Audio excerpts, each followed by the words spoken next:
Hello student, આપણે chapter number 17 continue કરીએ। હવે આપણે જે જોવાના છે એ ટોપિકનું નામ છે વાયુઓની આપલે। આપણે વાયુ વિનિમય જોતા છે। એ વાયુ વિનિમયમાં કાર્બન ડાયોક્સાઇડ અને ઓક્સિજન વાયુઓનું આપલેની ક્રિયા આપણે જોવાના છે। તો સૌથી પહેલાં તો વાયુ વિનિમયનું પ્રાથમિક સ્થાન કયું છે આપણે જોઈ ગયા છે। પ્રાથમિક સ્થાન કયું છે વાયુ વિનિમયનું?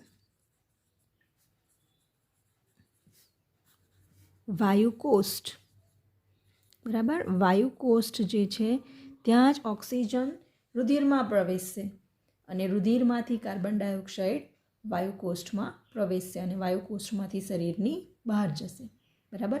આ ઉપરાંત વાયુ વિનિમય બીજે ક્યાં જોવા મળે? તો બીજે ક્યાં જોવા મળે?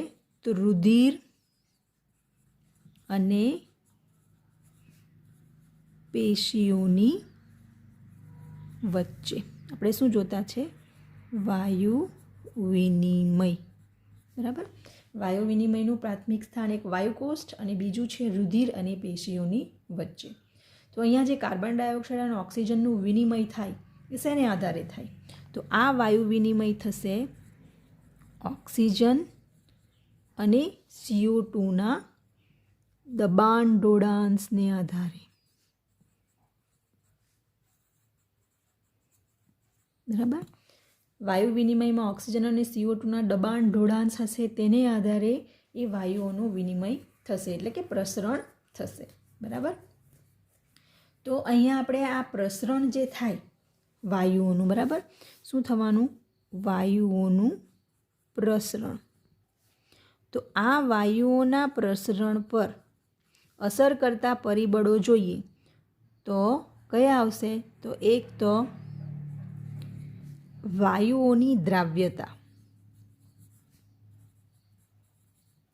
એટલે ઓક્સિજન અને કાર્બન ડાયોક્સાઇડ વાયુઓ જે છે એ રુધિર અથવા પેશીઓમાં જે રુધિરની અંદર દ્રાવ્ય થતા હોય, બરાબર, આ વાયુઓની દ્રાવ્યતાને આધાર આ દ્રાવ્યતા અને બીજું અને પ્રસરણ જેમાં થતું હોય એ પ્રસરણમાં સંકળાયેલા સ્તરની જાડાઈ, બરાબર, આ જે છે એ વાયુઓના પ્રસરણ દર પર અસર કરે છે। પ્રસરણ એટલે કે વહન થવું, તો વહન થવાના ઉપર અસર કોણ કરે? તો વાયુઓની દ્રાવ્યતા, કેટલું દ્રાવ્ય છે, બરાબર, એ અસર કરશે। અને સાથે સાથે એ પ્રસરણ શેમાં થતું છે? વાયુકોષ્ઠમાં થાય, રુધિર કે પેશીઓની વચ્ચે થાય। તો એ રુધિર અને પેશીઓની જે જાડાઈ છે, બરાબર, રુધિર કેશિકાઓની જાડાઈ અને વાયુકોષ્ઠની જાડાઈ, એ સ્તરની જાડાઈ પણ વાયુઓના પ્રસરણ દર પર અસર કરે છે।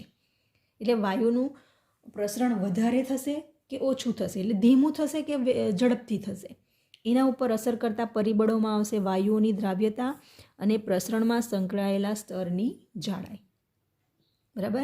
હવે આ જાડાઈને જોઈએ એ પહેલાં આપણે જોવાના છે કે આ જે વાયુઓનું મિશ્રણ છે O2 અને CO2નું મિશ્રણ, બરાબર, એમાં આ વાયુઓના મિશ્રણમાં જો કોઈ વિશેષ વાયુ, બરાબર, એ વિશેષ વાયુ જે છે એની આ O2 અને CO2ના દબાણમાં ભાગીદારી થાય, બરાબર, એને કહેવામાં આવે છે આંશિક દબાણ। આપણને આંશિક દબાણની જરૂર છે કારણ કે એને આધારે વાયુઓનું પ્રસરણ થશે, બરાબર। આ આંશિક દબાણ વાયુઓનું અહીંયા આપણે જોઈએ તો ઓક્સિજન અને CO2 એટલે વાયુઓના મિશ્રણમાં જો કોઈ વિશેષ વાયુની દબાણમાં ભાગીદારી થાય, એટલે આને કારણે જે દબાણ બન્યું એમાં કોઈ બીજો વાયુ આવીને વિશેષ વાયુમાં ઓક્સિજન અને કાર્બન ડાયોક્સાઇડ જ રહેવાના છે, એટલે O2 અને CO2ના મિશ્રણમાં જો ઓક્સિજન આવીને ઉમેરાયો તો એને કારણે જે દબાણમાં વધારો થયો તેને આંશિક દબાણ કહેવામાં આવશે, બરાબર। અને આ આંશિક દબાણ જે છે એ ઓક્સિજનના આંશિક દબાણને PO2 વડે દર્શાવાય છે, બરાબર, અને CO2ના આંશિક દબાણને PCO2 વડે દર્શાવાય છે.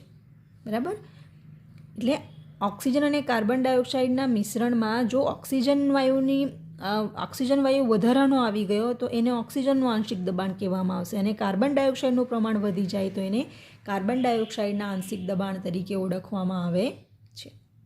બરાબર, હવે આ જે દબાણ છે જુદા ઓક્સિજન અને કાર્બન ડાયોક્સાઇડ, આપણે શ્વસન વાયુઓની વાત કરતા છે તો આ વાયુઓના નામ છે ઓક્સિજન અને કાર્બન ડાયોક્સાઇડ.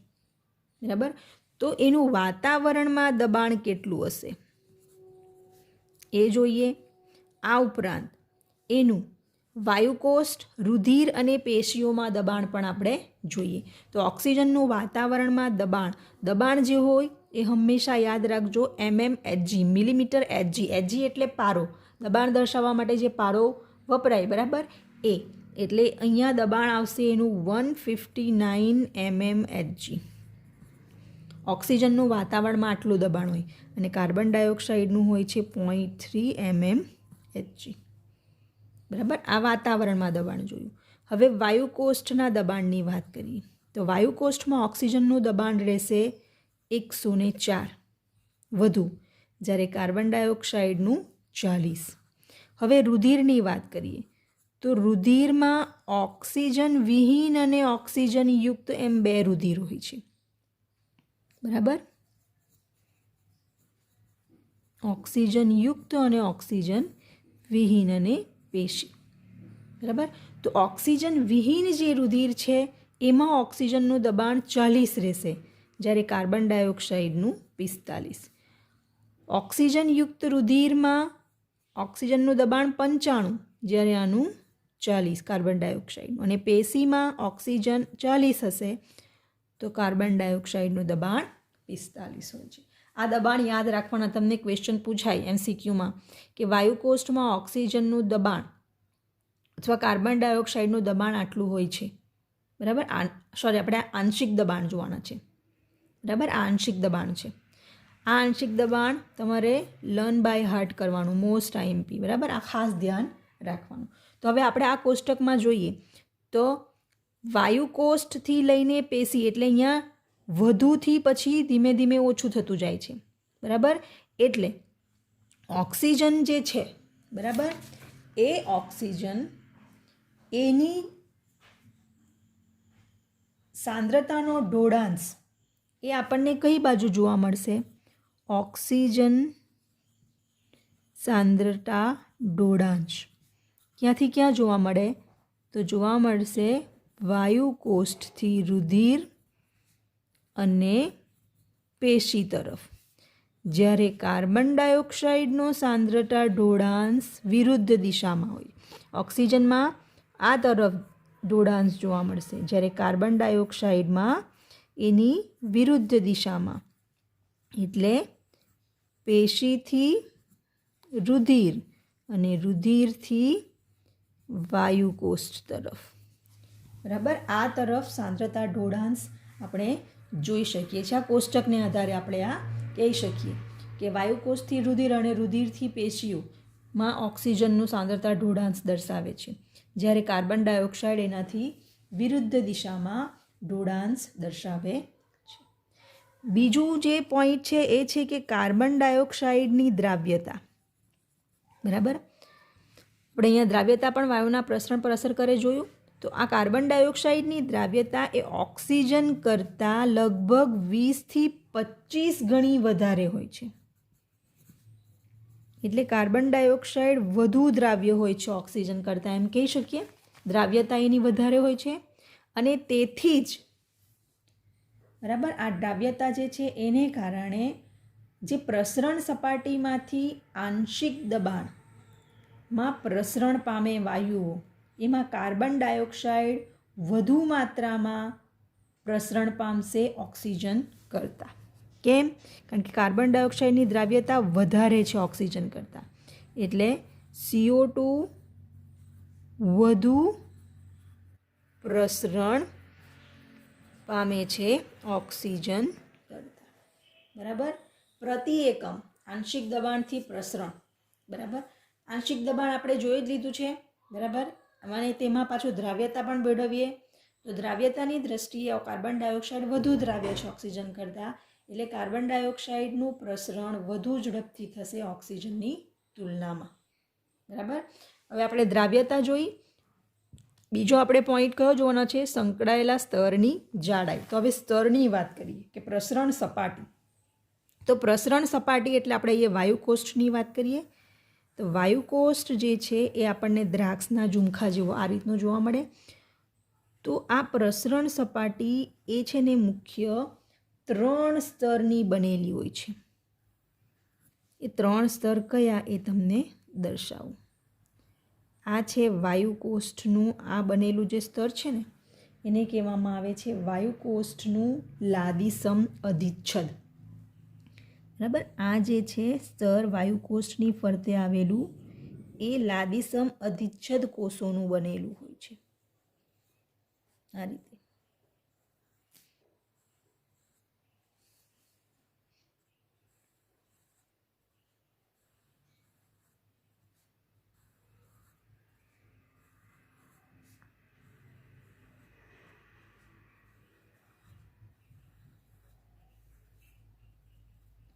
આ કયું છે સ્તર? તો આને કહેવામાં આવશે લાદીસમ અધિચ્છદ, બરાબર. વાયુકોષ્ઠનું પાતળું લાદીસમ અધિચ્છદનું સ્તર. એની ફરતે શું આવેલું હોય છે? તો એની ફરતે આવેલી હોય છે રુધિર કેશિકાઓ. વાયુકોષ્ઠની ફરતે રુધિર કેશિકાઓ આવેલી હશે, બરાબર. આમાંથી રક્તકણો એટલે રુધિરનું વહન થશે. આ શું છે? રુધિર કેશિકામાંથી રુધિરનું વહન થાય એટલે અહીંયાથી રુધિરમાંથી કાર્બન ડાયોક્સાઇડ આમાં પ્રવેશશે અને ઓક્સિજન એ રુધિરમાં જશે, બરાબર. એટલે આ રુધિરનું વહન કરતી રુધિર કેશિકા આ શું છે? તો રુધિર કેશિકા છે, બરાબર. તો આ જે રુધિર કેશિકા છે એ કેશિકાઓનું અંતઃચ્છદ. અંતઃચ્છદ એટલે આપણી અંદરની તરફ અહીંયા દર્શાવીએ. આ રુધિર કેશિકાની દિવાલ છે. અંતઃ એટલે અંદરની તરફનું સ્તર દર્શાવવાનું આપણે, બરાબર. તો આ સ્તર જે છે આ એક બીજું સ્તર. પ્રસરણ સપાટી આપણે જોવાના છે, હા, એટલા માટે આ બધું દર્શાવું છું.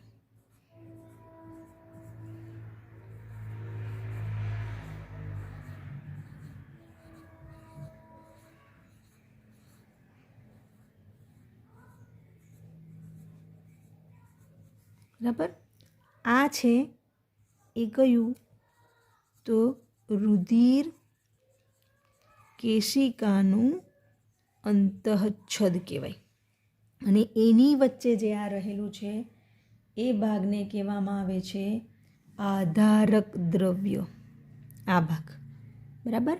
આ લાદીસમ અધિચ્છદ અને અંતઃચ્છદની વચ્ચેનું આ જે છે ભાગ એને શું કહેવામાં આવે છે? આધારક દ્રવ્ય. એટલે આપણે શું જોયું? પ્રસરણ સપાટી 3 સ્તરની બનેલી. એ 3 સ્તરમાં કયું આવશે? તો વાયુકોષ્ઠનું પાતળું લાદીસમ અધિચ્છદનું સ્તર, એક આ સ્તર, એની વચ્ચેનું આધારક દ્રવ્ય એક બીજું સ્તર, એટલે આધારક દ્રવ્ય બીજું સ્તર, અને ત્રીજું આવશે આધારક દ્રવ્યની પછી આવેલું કયું?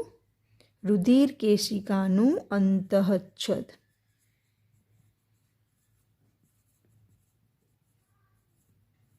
બરાબર. એટલે આ 3 સ્તર એની વચ્ચે એ પ્રસરણ સપાટી તરીકે ઓળખાય. કેમ? કારણ કે આમાંથી રુધિરમાંથી કાર્બન ડાયોક્સાઇડ અને ઓક્સિજનનો વિનિમય થવાનો છે. વાયુકોષ્ઠમાં બહારથી જે ઓક્સિજન આવવાનો એ ઓક્સિજન આ સ્તરમાંથી પસાર થઈને રુધિર વાહિનીમાં પ્રવેશ કરશે અને શરીરના જુદા જુદા અંગોમાં જશે, જ્યાં એમાં વિઘટનાત્મક ક્રિયાઓ થશે અને કાર્બન ડાયોક્સાઇડ છૂટો પડશે અને એ કાર્બન ડાયોક્સાઇડ આ રુધિરમાં થઈને ક્યાં જવાનો? કાર્બન ડાયોક્સાઇડ વાયુકોષ્ઠમાં અને વાયુકોષ્ઠમાંથી શરીરની બહારની તરફ જશે. બરાબર. એટલે આ પ્રસરણ સપાટી 3 સ્તરની બનેલી હોય અને આ જે એની જાડાઈ જે છે, બરાબર, એની જાડાઈ એ કેટલી હોય છે? 1 મિલીમીટર કરતાં પણ ઓછી. અહીંયા આપણને વધારે દેખાય છે, પણ આટલેથી આટલા ભાગનું અંતર ખાસ ધ્યાન રાખજો. આ બે વચ્ચેનું અંતર એટલે આ જાડાઈ કેટલી હોય છે? 1 મિલીમીટર કરતાં ઓછી હોય છે. બરાબર. એટલે પ્રસરણ સપાટીની જાડાઈ કેટલી જોઈ? 1 મિલીમીટર કરતાં ઓછી હોય છે. બરાબર. અને એ ઓછી હોય છે એને જ કારણે શરીરમાંથી ઓક્સિજન જે છે, શરીરમાં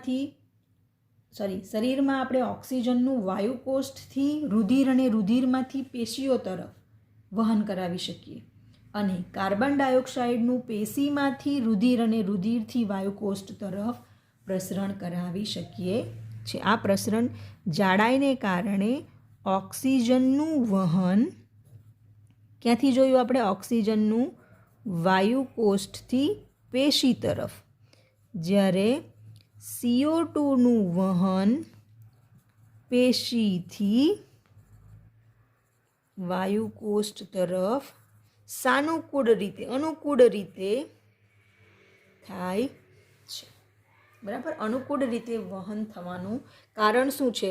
તો એક તો દ્રાવ્યતા જોઈ અને બીજું એની જાડાઈ જોઈ. બરાબર. પ્રસરણ સપાટી, એની સ્તરની જાડાઈ, આ બંને કારણોને લીધે આ પ્રકારે વાયુઓનું વહન અનુકૂળ રીતે આપણે જોઈ શકીએ છીએ. તો આ આપણે વહન, વાયુઓની આપલેની ક્રિયા જે સપાટી પાસે થાય, બરાબર, એ જોયું. હવે આ વાયુઓનું વહન કેવી રીતે થાય છે એ જોઈએ. હવે જોવાના છે આપણે વાયુઓનું વહન. બરાબર. ટ્રાન્સપોર્ટ ઓફ ગેસીસ પણ કહી શકીએ ને. તો વાયુઓમાં આપણે O2 અને CO2નું વહન જોવાના છે. તો O2નું વહન કેવી રીતે થાય અને CO2નું વહન કેવી રીતે થાય? તો O2નું વહનમાં જોઈએ તો ઓક્સિજન અને CO2 એ બંનેનું વહન શેના દ્વારા થશે?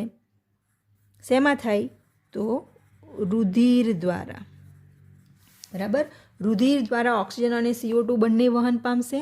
પેશીમાંથી કાર્બન ડાયોક્સાઇડ રુધિર દ્વારા વાયુકોષ્ઠમાં પહોંચશે અને ઓક્સિજન વાયુકોષ્ઠમાંથી રુધિર દ્વારા પેશી તરફ જશે.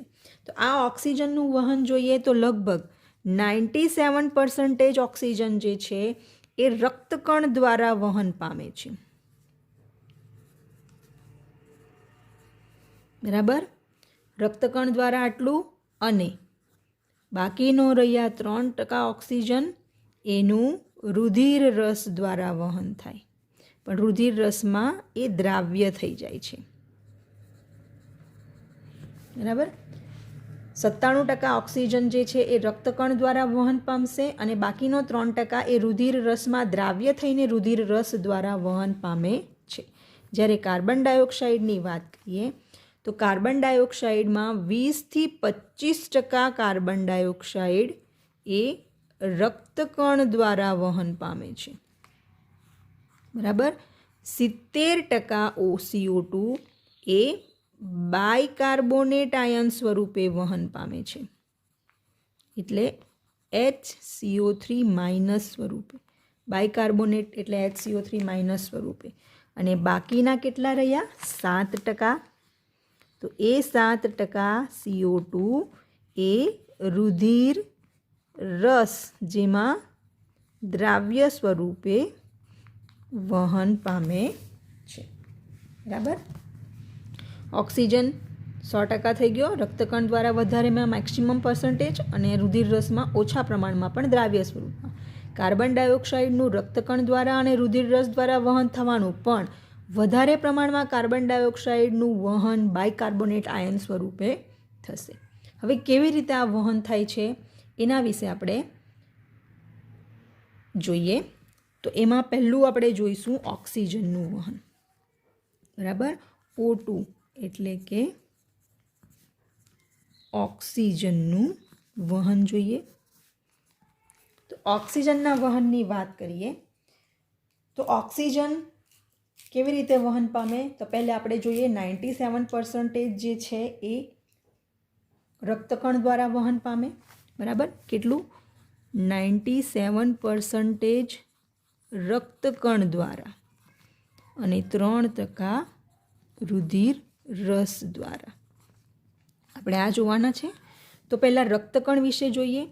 તો રક્તકણ જોઈએ તો રક્તકણને કારણે આપણને રુધિર લાલ રંગનું દેખાય. તો આ રક્તકણ શું ધરાવે? તો રક્તકણમાં આપણને લાલ રંગનું રંજક દ્રવ્ય જોવા મળે. કયું છે? હિમોગ્લોબિન. બરાબર, અને એ હિમોગ્લોબિન શું ધરાવે? આયન ધરાવે છે. બરાબર, હિમોગ્લોબિન આયન ધરાવે. એટલે લાલ રંગનું આયન ધરાવતું રંજક દ્રવ્ય હિમોગ્લોબિન રક્તકણમાં આવેલું હોય છે. બરાબર, હવે ઓક્સિજન જે છે એ ઓક્સિજન આપણે વહન જોવાના છે. તો એ ઓક્સિજન હિમોગ્લોબિન સાથે જોડાશે. બરાબર, અને HbO2 એટલે કે આને કહેવામાં આવે છે ઓક્સી હિમોગ્લોબિન. બરાબર, આને કહેવામાં આવે છે ઓક્સી હિમોગ્લોબિન. તો ઓક્સિજન એ હિમોગ્લોબિન સાથે જોડાઈને ઓક્સી હિમોગ્લોબિનનું નિર્માણ કરે. બરાબર, અને આ ઓક્સી હિમોગ્લોબિનનું નિર્માણ જે છે એ શેને આભારી છે? તો એ છે PO2 ને આભારી છે. પણ અહીંયા ઓક્સિજન હિમોગ્લોબિન સાથે જોડાય એ પ્રતિવર્તી રીતે જોડાણ દર્શાવે છે. એટલે જ્યારે જરૂર હોય ત્યારે જોડાશે અને નહીં જોડાવાનું હોય ત્યારે ફરી પાછો ઓક્સિજન એનાથી છૂટો પણ પડી જશે. એટલે આપણને જે HbO2 મળ્યું ને એ પ્રતિવર્તી જોડાણ કહેવાશે. બરાબર, એટલે ઓક્સિજન પ્રતિવર્તી રીતે હિમોગ્લોબિન સાથે જોડાશે અને ઓક્સી હિમોગ્લોબિન બનાવશે. અને આ ઓક્સી હિમોગ્લોબિનના નિર્માણ માટે જવાબદાર કોણ છે? તો ઓક્સિજનનું આંશિક દબાણ જવાબદાર છે. ઓક્સિજનનું આંશિક દબાણ વધારે હોય, વધુ, ત્યારે ઓક્સી હિમોગ્લોબિનનું શું થાય? નિર્માણ થાય. પણ આ ઓક્સી હિમોગ્લોબિનના નિર્માણ પર અસર કરતા પણ કેટલાક પરિબળો છે. જેમ કે કાર્બન ડાયોક્સાઇડનું આંશિક દબાણ. બરાબર, બીજું હાઇડ્રોજન આયનની સાંદ્રતા અને તાપમાન. આ પરિબળો જે છે આ પરિબળો ઓક્સી હિમોગ્લોબિનનું નિર્માણ થવા દેતા નથી.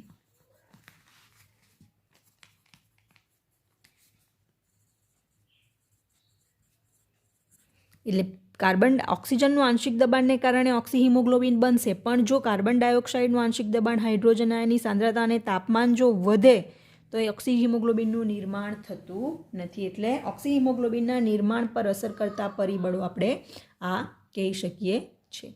હવે જો આપણે આ ઓક્સિજનનું હિમોગ્લોબિન સાથેનું જોડાણ એટલે ઓક્સી હિમોગ્લોબિનનું નિર્માણ અને એની સામે જો ઓક્સિજનના આંશિક દબાણનો આલેખ દોરીએ. બરાબર, આપણે શું કરવાના છે? આલેખ દોરવાના છે. તો આ આલેખ કોની વિરુદ્ધમાં જોવા મળશે? એક્સ અક્ષ અને વાય અક્ષ. બરાબર, તો વાય અક્ષ પર આપણને શું જોવા મળે? ઓક્સી હિમોગ્લોબિન. અને અહીંયા આપણને જોવા મળશે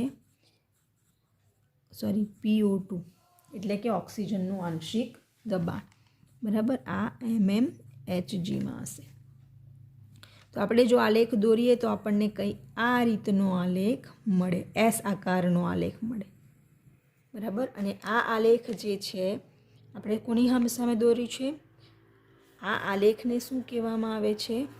કેવો દર્શાવે? તો સિગ્મોઇડ વક્ર આલેખ મળે છે. સિગ્મોઇડ એટલે એસ આકારનો વક્ર આલેખ મળે. જ્યારે આપણે કોની સામે દર્શાવીએ તો ઓક્સિહિમોગ્લોબિનની સામે ઓક્સિજનનું આંશિક દબાણનું આલેખ દોરીએ તો આ આલેખ આપણને કેવો મળે? સિગ્મોઇડ વક્ર આલેખ મળે. અને આ આલેખને ઓક્સિજન વિયોજન વક્ર કહેવામાં આવે છે.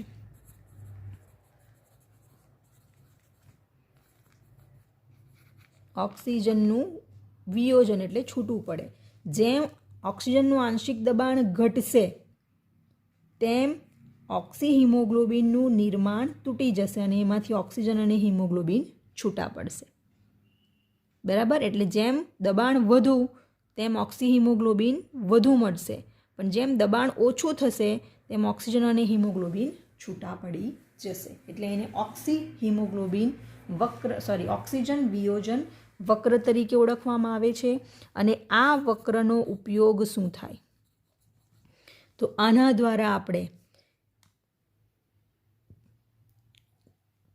કાર્બન ડાયોક્સાઇડનું આંશિક દબાણ અને હાઇડ્રોજનની સાંદ્રતા, બરાબર, એનો અભ્યાસ કરી શકીએ છીએ. એટલે આપણને આ આલેખ જે મળે એ આલેખ પરથી આપણે નક્કી કરી શકીએ કે કાર્બન ડાયોક્સાઇડની સાંદ્રતા કેટલી હશે, હાઇડ્રોજનની સાંદ્રતા કેટલી હશે. કાર્બન ડાયોક્સાઇડનું આંશિક દબાણ કેટલું છે અને હાઇડ્રોજન આયનની સાંદ્રતા કેટલી છે, બરાબર, એનો આપણે અભ્યાસ કરી શકીએ છીએ. બરાબર? આ જોયું આપણે કે સિગ્મોઇડ વક્ર જે આપણને મળ્યો એના દ્વારા ઓક્સિજન વિયોજન વક્ર જે મળે એ ઓક્સિજન વિયોજન વક્રનો ઉપયોગ જોયો. હવે ઓક્સિજનનું વહન આપણે ક્યાંથી ક્યાં જોતા છે? તો O2નું વહન ક્યાંથી ક્યાં થાય આપણને ખબર છે. O2નું વહન વાયુકોષ્ઠથી પેશી તરફ થાય છે. તો કેમ વાયુકોષ્ઠથી પેશી તરફ જ એનું વહન થાય? તો એ માટે જવાબદાર છે કે વાયુકોષ્ઠમાં ઓક્સિજનનું આંશિક દબાણ વધારે જોવા મળે છે અને કાર્બન ડાયોક્સાઇડનું આંશિક દબાણ ઓછું, H+ની સાંદ્રતા ઓછી અને નીચું તાપમાન. વાયુકોષ્ઠમાં આપણને આ પરિબળ જોવા મળે. જ્યારે પેશીની વાત કરીએ તો પેશીમાં શું જોવા મળશે? એનાથી અલગ ઓક્સિજનનું આંશિક દબાણ નીચું, બરાબર, હાઇડ્રોજનની સાંદ્રતા વધુ, બીજું કાર્બન ડાયોક્સાઇડનું આંશિક દબાણ વધુ અને વધુ તાપમાન. તો હવે ઓક્સિહિમોગ્લોબિનનું નિર્માણ થવાનું એના માટે ફેવરેબલ કન્ડિશન ક્યાં મળવાની? એને વાયુકોષ્ઠમાં, કારણ કે ત્યાં ઓક્સિજનનું આંશિક દબાણ વધારે છે એટલે અહીંયા ઓક્સિહિમોગ્લોબિનનું નિર્માણ થઈ જશે. અને ઓક્સિહિમોગ્લોબિનનું નિર્માણ થશે પછી એ ઓક્સિજન એ ફેફસાની સપાટીએ જોડાશે. એટલે કે વાયુકોષ્ઠની સપાટી પાસે જોડાશે અને ત્યાંથી પેશીઓમાં જશે, બરાબર, અને પેશીઓમાં એનું વિયોજન થશે કારણ કે પેશીમાં ઓક્સિજનનું આંશિક દબાણ ઓછું છે એટલે અહીંયા આપણને મળશે ઓક્સિહિમોગ્લોબિન. આ ઓક્સિહિમોગ્લોબિન એ ફેફસાની સપાટી પાસે જોડાય છે એટલે ઓક્સિહિમોગ્લોબિનનું નિર્માણ થયું. જ્યારે પેશીમાં શું થવાનું? ઓક્સિહિમોગ્લોબિનનું વિયોજન. એટલે અહીંયા આપણને O2 અને Hb છૂટા પડશે. હવે આ O2 જે છે એ અપચય ક્રિયાઓમાં વપરાશે અને CO2નું નિર્માણ થશે. બરાબર? આપણે ખાલી ફક્ત અહીંયા ઓક્સિજનનું વહન જોવાના છે એટલે આપણે અહીંયા સુધી જ જોઈશું. હવે CO2નું વહન જોઈશું ત્યારે આપણે એનું વહન કેમ પેશીથી વાયુકોષ તરફ થાય એ જોઈશું. પણ ઓક્સિજનના વહનમાં ખબર પડી તમને? ઓક્સિજનનું વહન વાયુકોષથી પેશી તરફ કેમ થાય? કારણ કે વાયુકોષ્ઠ જે છે ત્યાં ઓક્સિહિમોગ્લોબિનનું નિર્માણ થાય. કેવી રીતે? કારણ કે ત્યાં ઓક્સિજનનું આંશિક દબાણ વધારે છે અને એ ઓક્સિજનનું તોડવા માટેના પરિબળો ઓછા છે. જ્યારે ઓક્સિજન હિમોગ્લોબિનનું નિર્માણ સપાટી પાસે થઈ ગયું. હવે એ રુધિરમાં વહન પામશે ઓક્સી હિમોગ્લોબિન અને રુધિરમાંથી પેશી તરફ જશે. પેશીમાં ઓક્સિજનનું આંશિક દબાણ ઘટાડ ઓછું છે એટલે શું થવાનું? ઓક્સી હિમોગ્લોબિનનું વિયોજન થઈ જવાનું, ઓક્સિજન છૂટો પડી જવાનો, હિમોગ્લોબિન છૂટું પડી જવાનું. હવે આ ઓક્સિજન અપચય ક્રિયામાં વપરાશે અને અપચય ક્રિયા દ્વારા કાર્બન ડાયોક્સાઇડનું નિર્માણ થશે. બરાબર. હવે આ કાર્બન ડાયોક્સાઇડની માત્રા શરીરમાં વધે તો ઝેરી અસર થાય, એટલે આ કાર્બન ડાયોક્સાઇડને શરીરમાંથી બહાર કાઢવો જરૂરી. તો એ માટે ફરી પાછું આ કાર્બન ડાયોક્સાઇડ રુધિરમાં ભળીને વાયુકોષ તરફ જશે. તો એ જે છે કાર્બન ડાયોક્સાઇડનું વહન એ આપણે નેક્સ્ટ ટાઈમ જોઈશું. Thank you.